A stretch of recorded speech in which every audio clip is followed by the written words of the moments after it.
Hallelujah, hallelujah. Praise Lord. सर्वांना आशीर्वादित आहात. देवबाप्पा पुन्हा एक बार जसं मागच्या आठवड्यात तुमच्याशी देवबाप्पा मला उपवास प्रार्थनेचे सिक्रेट एकच आहे की आम्ही नम्र व्हावा. हालेलुया. कशासाठी देवबाप्पा बोलतात? वस्त्र नको तर काय फाडा म्हणलं? हृदय फाडा. कपडे फाडून काय दाखवायची गरज नाही आहे. मी लई नम्र म्हणून वरचवर दाखवायची गरज नाही आहे. पण आम्ही आमचं हृदय पाडले पाहिजे. जिथं हृदय पाडतो तिथं देव येऊन वास करतो. कारण तिथं घमंडपणा नाही, तिथं ताटपणा नाही, कुठली मोठेपणा नाही. हालेलुया. देवाची महान कृपा द्यायसाठी धन्यवाद. पुन्हा एकदा आज आपण वचनाकडे बघूया. लूक शुभवर्तमान 14वा अध्याय 11वा वचन. लूक शुभवर्तमान 14वा अध्याय 11वा वचन. लूक 14:11. लूक 14:11. लूक 14:11. हा. कारण जो कोणी आपल्याला उंच करतो तो नमवला जाईल व जो आपल्याला नमवतो तो उंच केला जाईल. हालेलुया. जो कोणी आपल्याला उंच करतो तो नमवला जाईल. जो कोणी स्वतःला नमवतो तो उंच केला जाईल. हालेलुया. समजलं का अर्थ?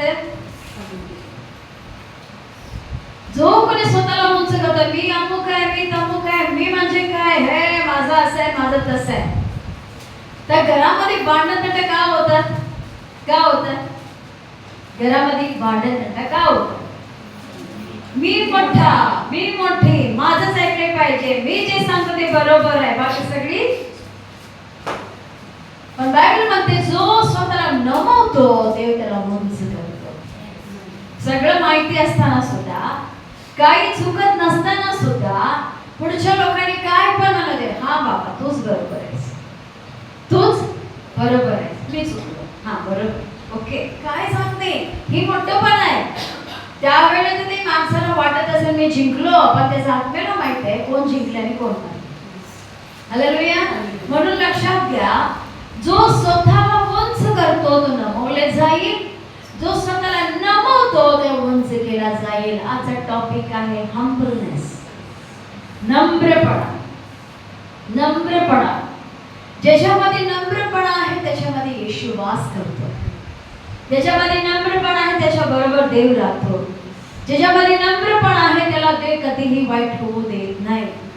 कारण कितीतरी परिस्थिती असं दिसणार ना, मला काहीतरी वाईट व्हायला लागले, कधी कधी मला वाटतो ना किती सहन करायचं. सहन करते, मला काय पण बोलतात, बोलतच जातात, बोलत जातात, काय फरकच पडत नाही. अरे मोठा विजय तुमचाच आहे. कुणाचा विजय आहे? जे नम्र होतात त्याचा विजय आहे.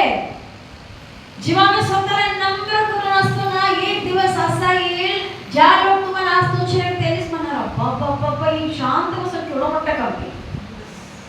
हालेलुया.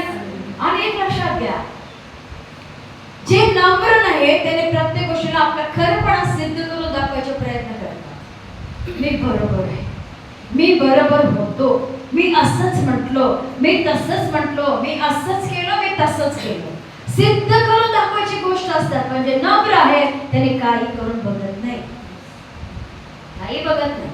काही गोष्टी, बऱ्याच काही गोष्टी घडतात, पण त्याकडे कसं असतं. छोटे छोटे एक्झाम्पल, एक छोटे एक्झाम्पल परवा झालेली गोष्ट आहे. बंगळूरमध्ये मी असताना मुलगीला माझं मासा लय आवडतं, फिश. आणि ज्या मित्राबरोबर आला तो शुद्ध व्हेजिटेरियन. आता त्याच्याबरोबर राहून राहून त्याला चिकन खायला शिकवलं, पण मासा घरात पण नाही म्हणतो तो, म्हणजे एवढं कठ्ठर हे आहे. पण चिकन खायला शिकवलं, ते पण फ्राय, मटन करी बिरी खात नाही ते, पण तंदूर बिंदूर असं असतो ना तो खातो. आणि त्याला मासा तुम्हाला संडेत येणार म्हटलं दुपारी. मग मी चर्चमधून गेल्यानंतर म्हटलं मस्तपैकी फिश वगैरे घेतली, मग मस्तपैकी फिश वगैरे करायला लावली, सगळं करून घातले. त्यानंतर इकडं पण कोल्हापूरला पण जेव्हा तो आला होता जायच्या आधी, आणि त्या दिवशी पण मी काय म्हटलं, त्याला मासा आवडते म्हणून त्याकडे इथे पण मागवले. प्रधानचा बड्डे झाले दुसऱ्या दिवशी फिश मागवली. आमचा भाऊ सचिन सांगितलं, बा म्हटलं असं फिश आहे का बघा, म्हटलं पाहिजे आहे. हाय सिस्टर म्हटलं, मग घरी आणून दिलं. आणि त्याला मी विचारलं, बा तुला फिश करी, म्हणजे माझ्या घरात कुक आहे, मेड आहे स्वयंपाक करायला. मी म्हटलं आपली जी बाई आहे ना कोकण ते फिश करी छान करतात, तुला पाहिजे का? दोघेच होतो आम्ही, फिश आणले. मग पल्ला काय म्हटला, नाही नाही नाही नको, ते लई मसाला असतं असं म्हटला. तू मोबाईलमध्ये काहीतरी काम करत होता, कामात होता ॲक्च्युली तो. आणि नको नको म्हटला आणि फ्राय करायला सांग, बाकी चांगलं दाल फ्राय वगैरे करून फ्राय करायला सांग. ओके. आणि दाल फ्राय म्हटलं, दाल नाही सांगितलं, फ्राय करायला सांग. तरी पण मी म्हटलं फिश करतात ब्रदर, फ्राय त्यांना जास्त आता खात नाही, जास्त तेलकट असतं म्हणून. मग म्हटलं यांना तरी करी करायला पाहिजे. शेवटी मी काय केलं, थोडासा मसाला वगैरे घालून मी स्वतः फिश करी केलो आणि फिश फ्राय ते करून घेतलं त्यांच्याकडे. जेव्हा जेवायला बसले मग आमची स्टेफी आली, म्हटले अरे हे तरी करी काहीतरी वेगळं आहे, हे कोकणी टाईपचं करी नाही आहे. म्हटलं की मम्मी टाईप का करी आहे, मम्मी टाईप का करी आहे. मग ते बघितले, म्हटले मग स्टेफी गावाला म्हणत होती, अरे मी त्याला सांगून अरे आपली खूप लई छान कोकणी टाईपचं फिश करी करतात.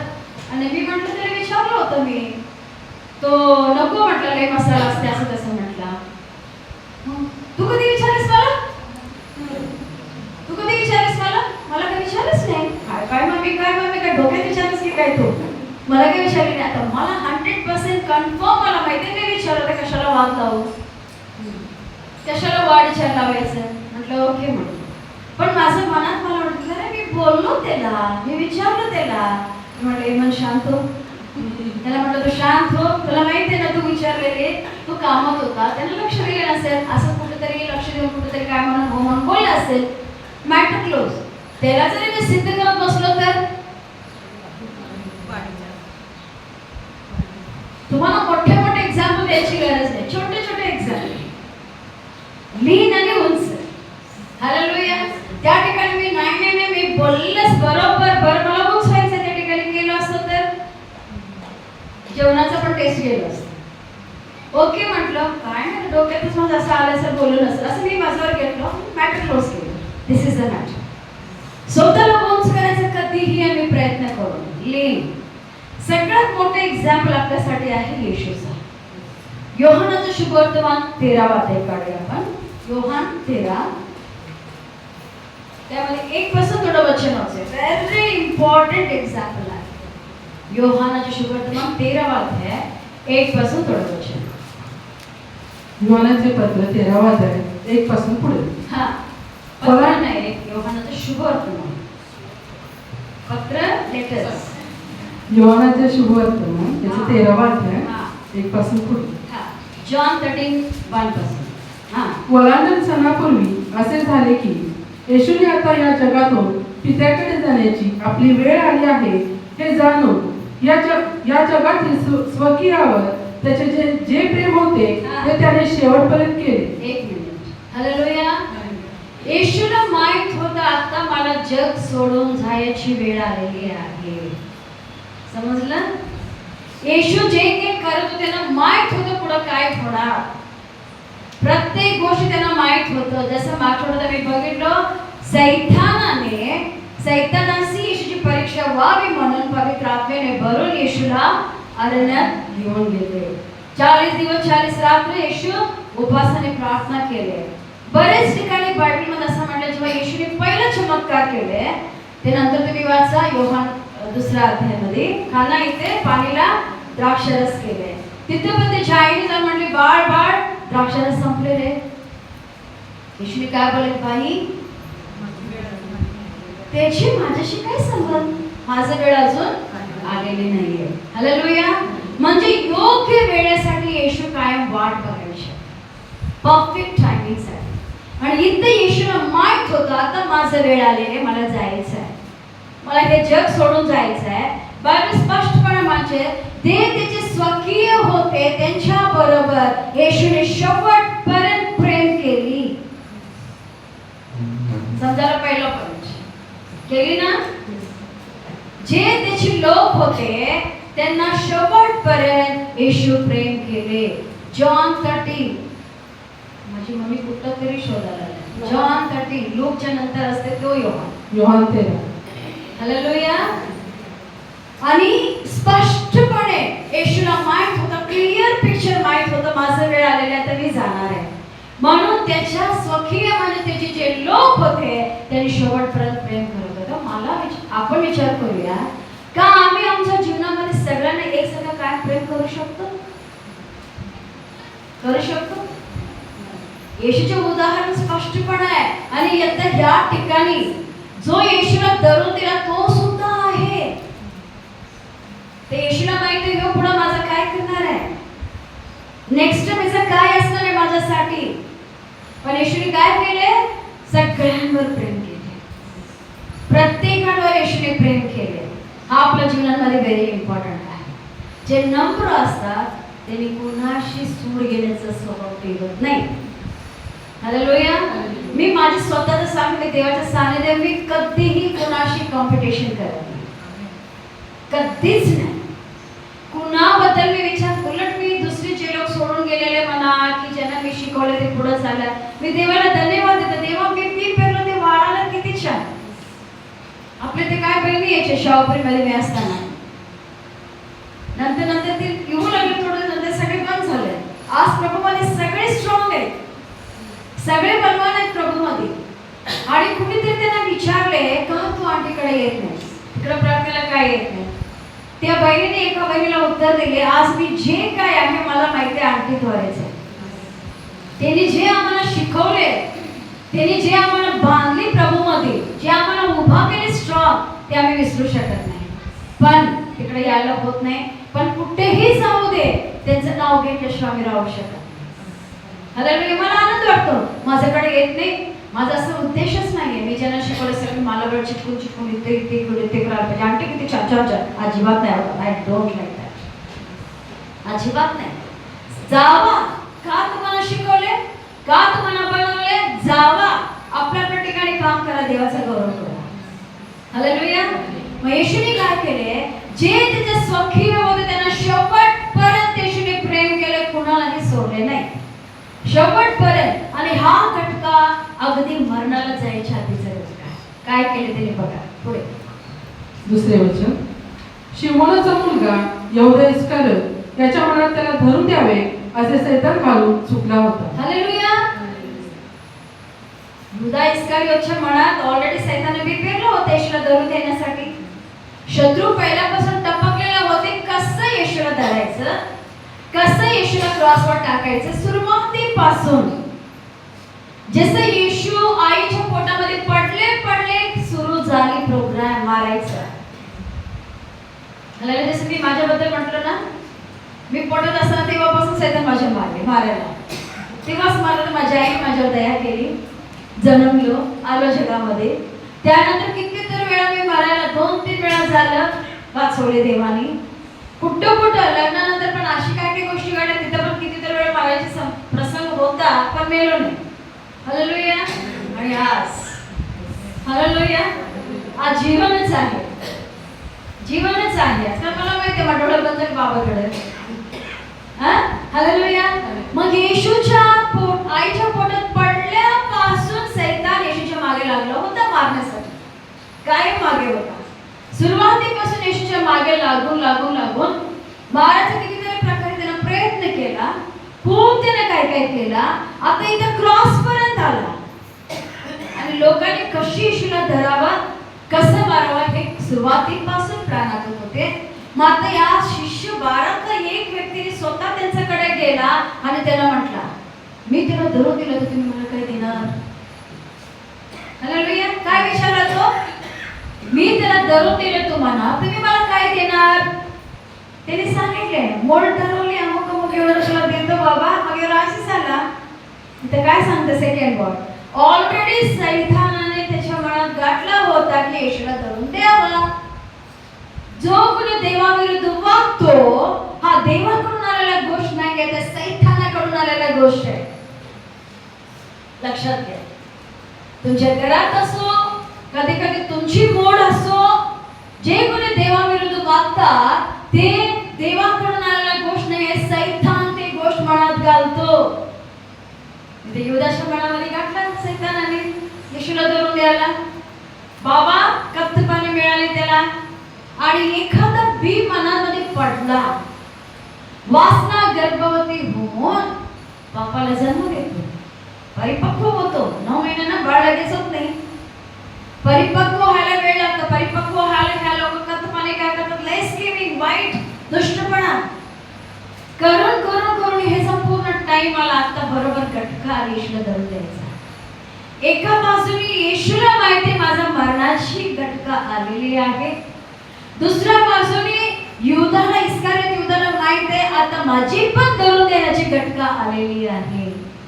एका वचनामध्ये दोघांचं काम, देवाचा आणि सैतानाचा. पुढे तिसरे वचन, तेव्हा आपल्या हाती पित्याने अवघे दिले आहे हा व आपण देवापासून आलो व देवाकडे जातो हे जाणून भोजन होते वेळी येशू भोजनावरून उठला व त्याने आपली बाह्य वस्त्रे काढून ठेवली हा. आणि रुमाल घेऊन कमरेस बांधला. एक मिनिट. जे त्याची लोक होते, येशूला माहित होतं मी यांना सोडून जाणार आहे, मी जिथून आलो तिथे मी परत जाणार आहे, मी पित्याकडून आलो परत मी पित्याकडं चाललो. येशूला कन्फर्म माहित होतं, म्हणून त्यानं काय केला, सगळी जेवायला बसलेला असताना उठला, आपले वरचे कपडे काढून ठेवल्यात आणि रुमाल घेतल्यात, कमरेला बांधल्यात. Can you imagine? ते पिक्चर बघा जरा. एक राजांचा राजा, प्रभूंचा प्रभू, वैभवी परमेश्वर, एक महान परमेश्वर, पवित्र परमेश्वर, 33.5 वर्षाचा तरणे त्याचा मुलगा काय करतो, जेवायला बसले सगळे लोक उठल्यात, आपले वरचं जग काढून अडकवल्यात, टवेल घेतलं तरी कमरेला गुंडाळून घेतल्यात आणि पुढे काय करायला वाचा. 5. मग तो गंगाळात पाणी ओतून शिष्याचे पाय धुवू लागला आणि कमरेस बांधलेल्या रुमालाने ते पुसू लागला. हालेलुया. गंगाळात पाणी म्हणजे गमेलात पाणी घेतले आणि शिष्यांचा पाय कसं धुतात? गमेलात पाणी घेऊन कसं धुतात? कसं धुतात? बोला. ते तुरे पाय काढ असं धुतात? कसं धुतात?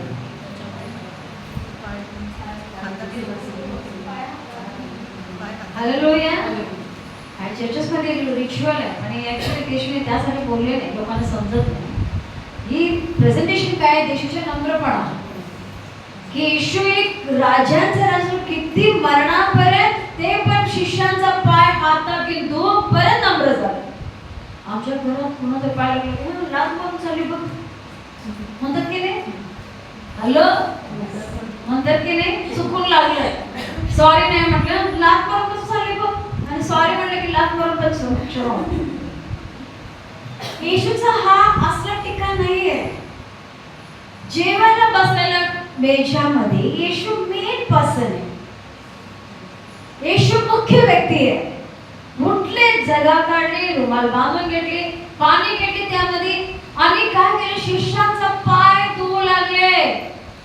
हातामध्ये शिष्यांचा पाय घेऊन असं नुसतं चावी घालणं आणि येशूचं इमॅजिन करावं त्याचं पिक्चर, येशू कसं होते, किती प्रेमाने होते. हे काम असं रागाने करणारं काम आहे. आता आपल्या चर्चेस मध्ये काय लोक करतात, ठरवून घेऊन ते गोष्टींना सांगतात, मग तुम्ही करायचं तुमचा टर्न नाही हे वेगळा. येशूला कुणी काय बोलले नव्हते. पित्याने सांगितले काय, जा शिष्याचा पाय धु, पित्याने बोलले येशूला. त्यांचं जीवनच एक उदाहरण, येशूचं जीवनच एक उदाहरण. सगळ्यांना बसवले, गमेलात पाणी घेतलं, तर मी तुमच्याकडे आलो, गमेलात पाणी घेतलं, तुमचा पाय धुवला, तुम्हाला कसं होईल?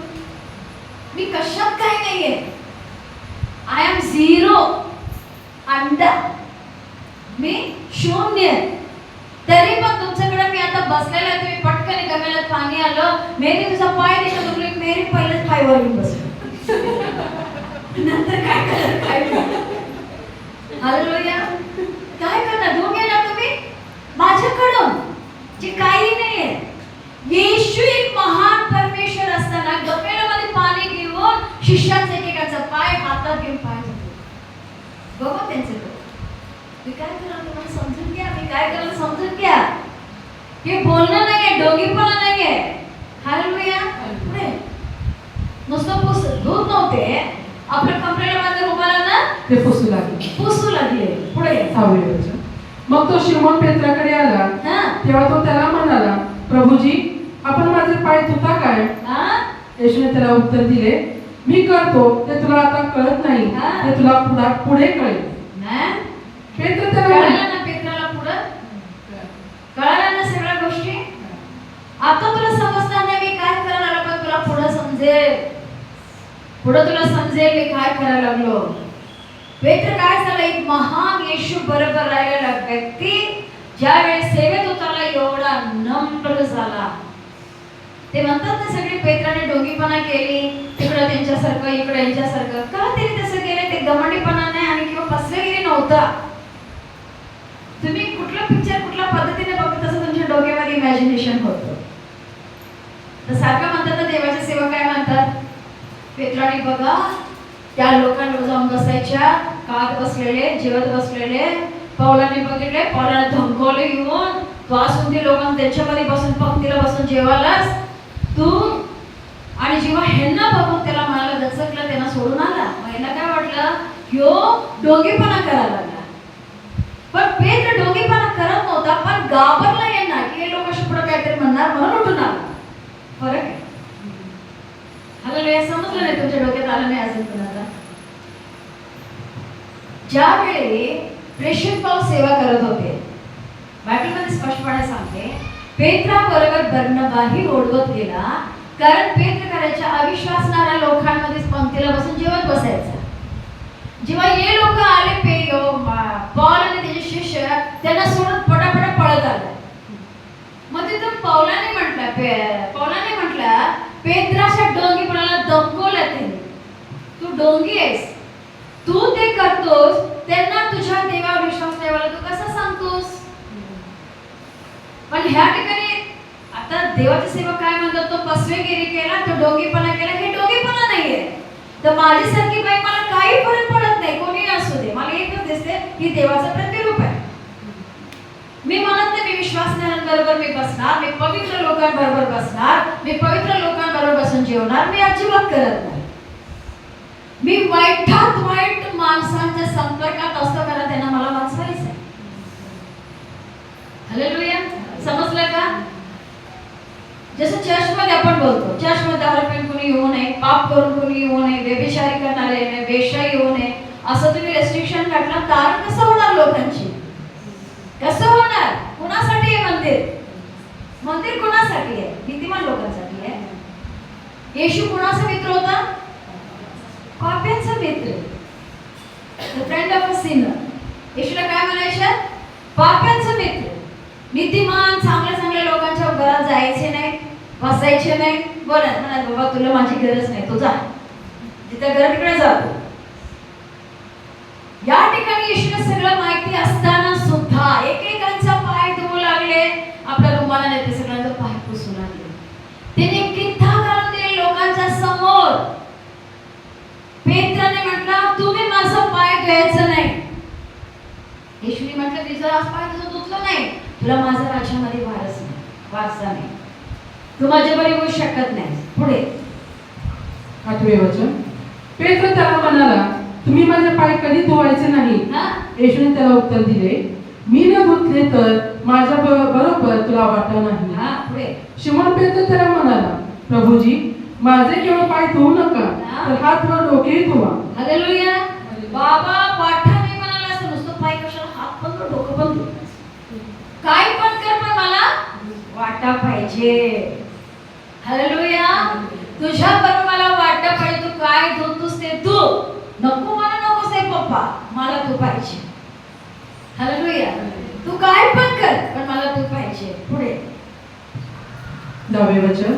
येशूने त्याला म्हटले, ज्याचे स्नान झाले आहे त्याला पायाखाली दुसरे काही धुण्याची गरज नाही, कारण तो सर्वांनी शुद्ध आहे आणि तुम्ही शुद्ध आहात, पण सगळे जण नाही. हालेलुया. ते पण येशूला माहित होतं तुम्ही शुद्ध आहात पण सगळे नाही. एक बाबाच्या आत काय शिजायला लागला देवाला माहित आहे. एखादा माणूस जेव्हा दुष्ट योजना आखतो, मी त्याला बघा, कोणी असो, त्यांना चेन नसते, त्यांचा चेहरा बदलते, त्यांचा बोलणं बदलते, त्यांचे विचार बदलते, का तरी त्यातच असतात, स्कीम मध्येच असतात. ते दाखवत आपल्या बरोबर असल्यासारखं, पण त्यांच्या डोक्यात ते चालूच असते, असं करणार, तसं करूया, असं बोलायचं, तसं बोलायला पाहिजे. हालेलुया. आता येशूच्या पंक्तीस बसलेल्या 12 लोकांमध्ये इस्कारियोत युदा होता. येशू काय करायला, याकडे त्याचं लक्ष नाही. जर त्याचं लक्ष असता तो धरून दिला नसता. माझा देव, माझा प्रभू, माझा पाय हातात घेऊन तू यायला लागलं, या माणसाला मी कसं धरून देव म्हणलं असतं की नाही? का तो त्या बैठाला स्वतःला विकला.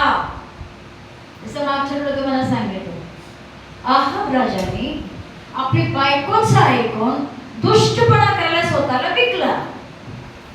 पहिला राजा 21-23 मध्ये नंतर वाचा स्पष्टपणे, तो दुष्टपणा करण्यासाठी स्वतःला विकला. आता हा युदा इस्कारियोत हा पण दुष्टपणा करण्यासाठी स्वतःला विकला. म्हणून ह्याला काही फरक पडत नाही. म्हणून येशू म्हटले, बाबा अंघोळ केला ना, तुमचा पाय धुतले की बस आहे, बाकी काय करायची गरज नाहीये. पण सगळी शुद्ध नाही, एक आहे वाईट. पुढे 11 वचन. हा, कारण आपणास धरून देणारा ईसर त्याला ठाऊक होता, म्हणून तो म्हणाला, तुम्ही सगळेजण शुद्ध नाही. मग त्याचे पाय धुतल्यावर व आपली वस्त्रे चढवून पुन्हा बसल्यावर त्याने त्यांना म्हटले, एक मिनिट. येशूला माहित होतं कोण धरून देणार आहे. तिची पण पाय धुतली ना, धुतली ना तिची पण पाय. आम्ही बोलत नाही. हा, काय करतो आम्ही? आमच्याकडे बोलत पण हे तोंड दाखवायचं नाही, बघायचं नाही, इकडं सांगतो काय आहे, काय आहे. लोक 14-11 स्वतःला उंच करणे. हालेलुया. माझ्या तोंडाला लागायचं नाही, माझ्या नादाला माझ्या नादाला लागायचं नाही. काय म्हणतात? माझ्या नादाला लागायचं नाही. येशू त्या शिष्याचा पाय हातात काय झालं सर्व दोघांनाही माहित आहे. दोघांनाही माहित आहे ना. येशूला माहित आहे हा मला धरून देणार आहे, ह्याला माहित आहे येशूला तो धरून देणार आहे. परिवर्तन होत नाही. जे सैतानासाठी स्वतःला विकलेलं असतात यांच्या मनात काही फरक पडत नाही. छोटं एक्झाम्पल, सलमन राजा जेव्हा राजा झाला, राजा झाला ना, राजा झाल्यानंतर देवाने त्याला दर्शन दिले. देवाने म्हटलं तुला काय पाहिजे, तुला काय पाहिजे. मग तो काय म्हटला, मी लहान नाही.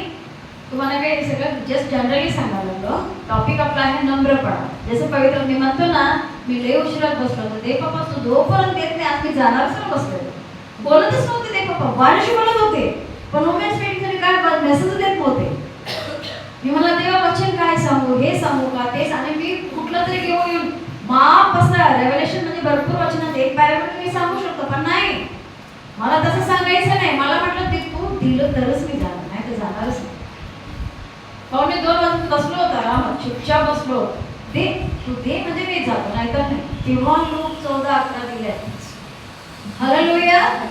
ते वचन दिलंय. मग इथून पुढे बसल्यावर 2 मिनिटात पडल्या योहान 13 म्हटलं, बाबा तुझ्या सगळ्यांनी काय आता ही दुसरं गाडी, ही पवित्र आत्मा गाडी कुठं झाली तिकडे जायचं. सलमन राजाला जेव्हा देवाकडे त्याला मागितल्यानंतर देवाने त्याला वरदान दिले, तो म्हटलं मला ज्ञान दे. म्हणतात ना सगळे, सलमन काय म्हटलं देवाकडे, मला ज्ञान दे, कारण मी लहान आहे. तुझी एवढी मोठी जनाची एवढीच लोकांची सेवा करण्यासाठी मला बुद्धी ज्ञानाची गरज आहे. देवबाबांनी म्हटले, तू नाही तुझ्या शत्रूचा जीव मागितलास, ना तुझा वैरीबद्दल काय मागितलास, ना विजय मागितलास, तू ज्ञान मागितलास. देवाने म्हटलं हे तर मी तुला दिलोच, त्याच्याबरोबर धन दौलत पैसा सगळं काही दिले. त्यानंतर पहिला जजमेंट जे सलमन राजाने केली ते होता 2 वेश्यांचा. वाचलं का सगळे कोणी? मला माहित नाही.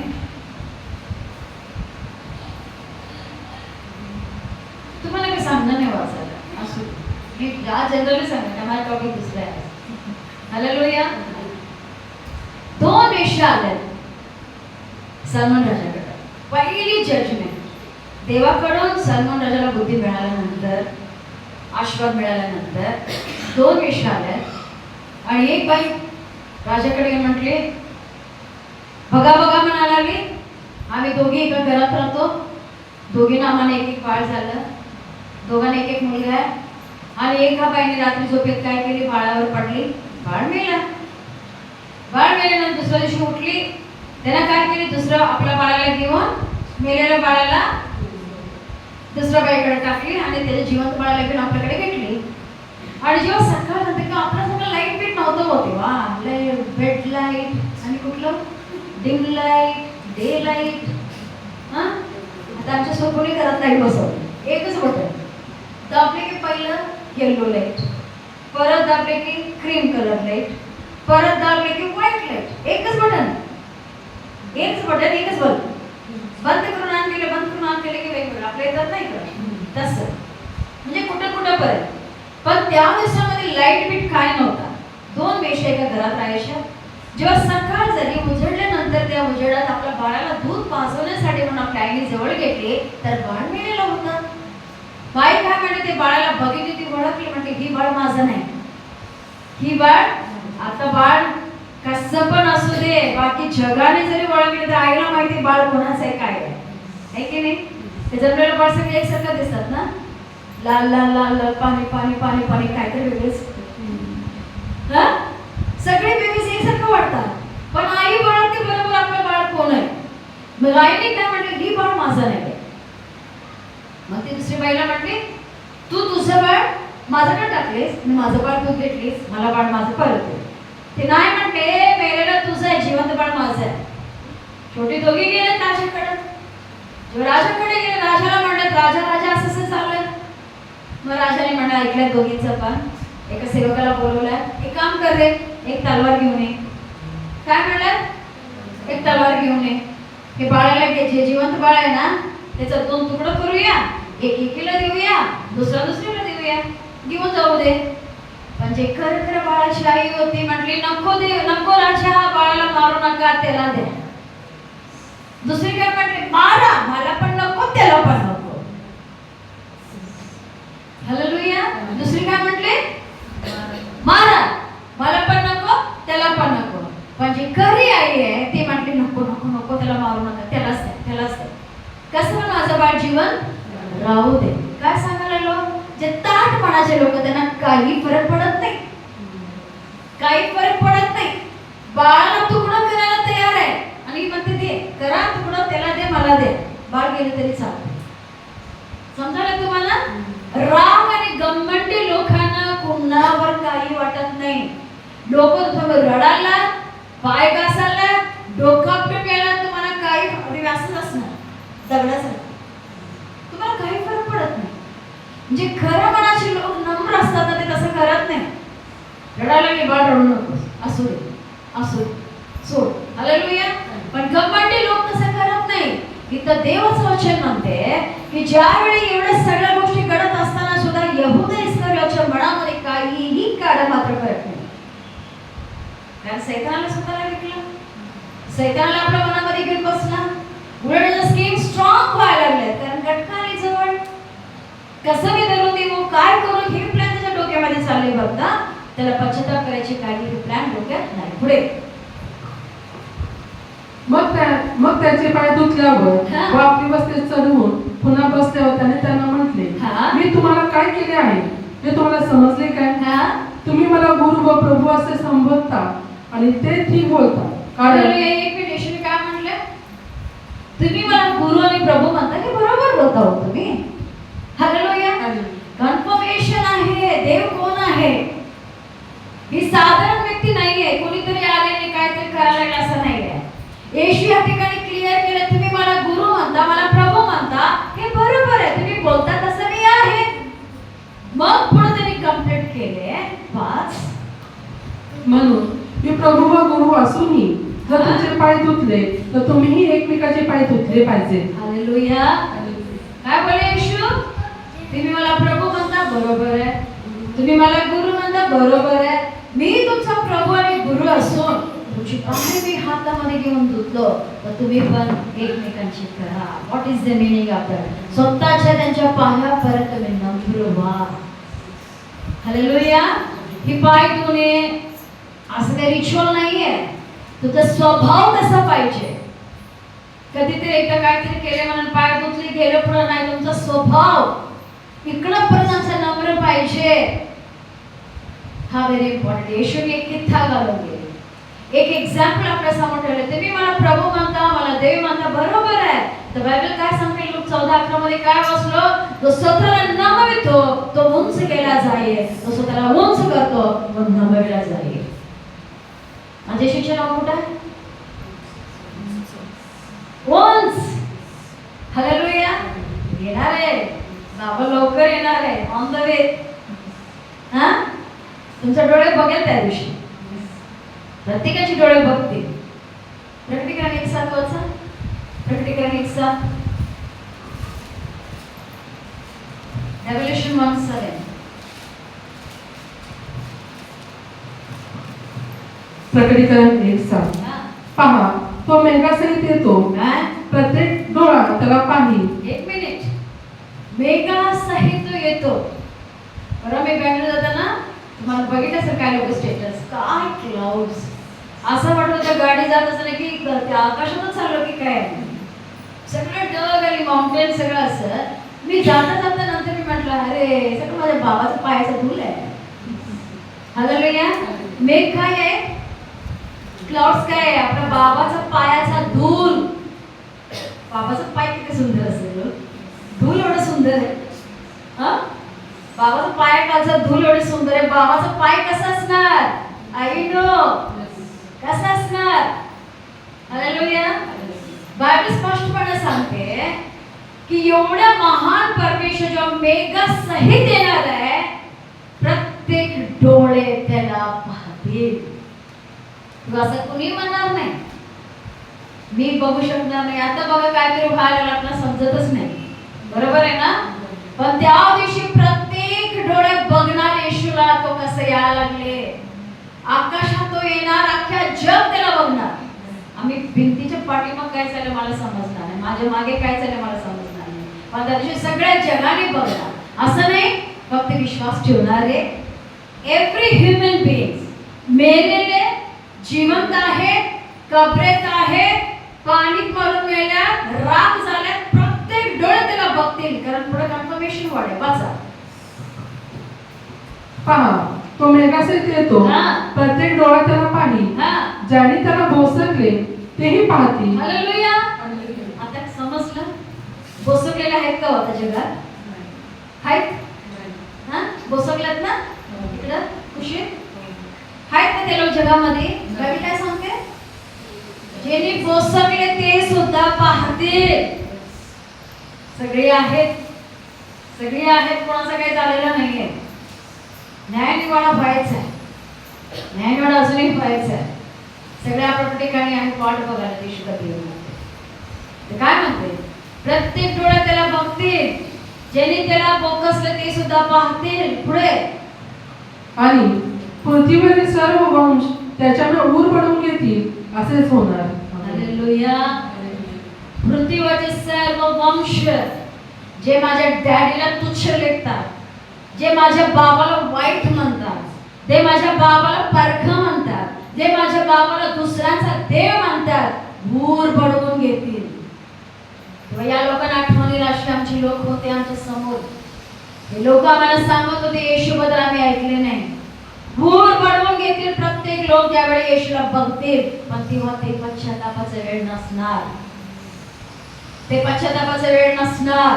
हीच वेळ आहे, हीच ती घटका आहे. लोक पश्चाताप करावे त्यावेळी भूर बडवून घेऊ दे, अश्रू डोळे डोकात ठेवून घेऊ दे. नो, संपलं. बायबल काय म्हणते, आत्ताच तारणाचा दिवस आहे. हीच ती तारणाची घटका आहे. आता विश्वास ठेवा, आता विश्वास ठेवा, आता येशूकडे या, नंतर काही होणार नाही. बायबल स्पष्टपणे म्हणते, प्रत्येक डोळे त्याला बघतील, प्रत्येक लोक बघतील, ज्याने बोकसले ते सुद्धा बघतील, जे त्याला नाकारले ते सुद्धा ऊर बडवून घेतील. ऊर बडवून घेतील. कधी ऊर बडवून घेतात? ऊर कधी बडवून घेतात? काही होत नाही, संपलं. ऊर बडून गेल्याशिवाय काही पर्याय नाही. तरी ऊर बडून पण काही होणार नाही. हा माझा बाबाचा वैभव आहे. बरं काय सांगते, स्वतःला वधस्थापाचा मरणापर्यंत रिक्त केले म्हणून आज त्याचं नाव सर्वोच्च आहे. सर्वोच्च तो. हालेलुया. येशूचं नाव सर्वाहून उंच आहे, कारण ते स्वतःला लीन केला. तो स्वतःला लीन केला. जे स्वतःला उंच करतात त्यांचा नाश आहे. म्हणजे तुम्ही घरी जाऊन वाचा,